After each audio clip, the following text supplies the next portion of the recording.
Hello everyone, this is Marc. How are you today?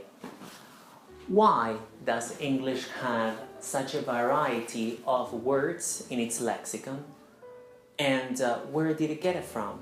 Well, to answer to this question, we have to go back a few centuries. Okay, so English has had a lot of invasions from different tribes, different ethnic groups.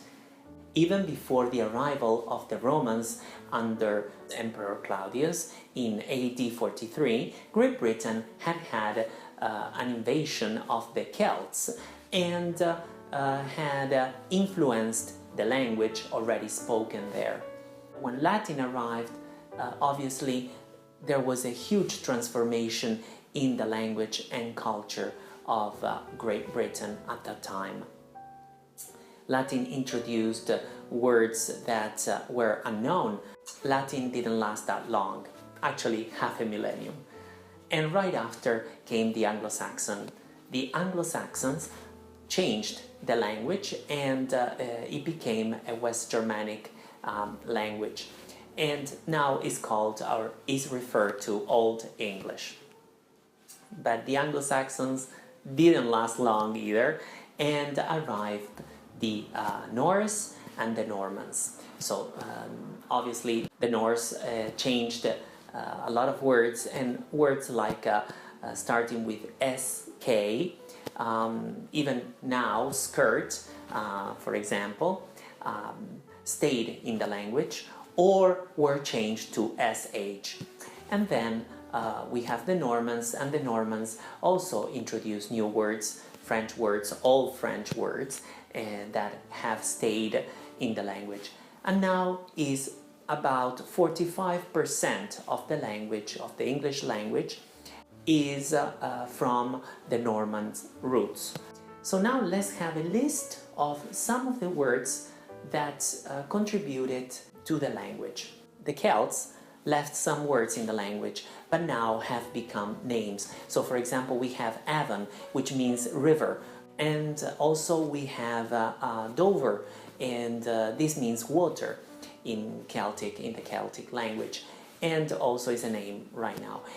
Latin words have to do with plants, animal, food, household. So we have wine, we have kettle, we have cheese, cat, and so on.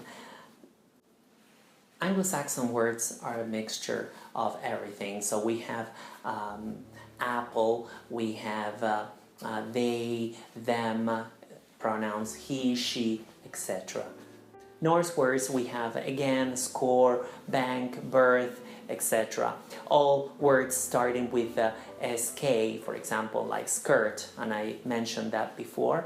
Norman words are actually 45% of the English vocabulary, so there is a vast quantity of Norman words, and they are like, for example, royal, property, pork, beef, etc., etc.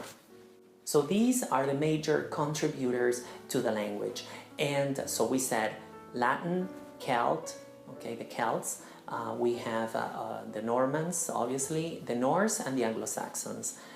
So as you may know, a language doesn't stop from evolving, and throughout history we can see this in English. So when the discovery of America happened, the English language was modified a little by some words that were introduced to the language. So we have words like raccoon, chipmunk, tortilla, condor, puma, okay, jaguar.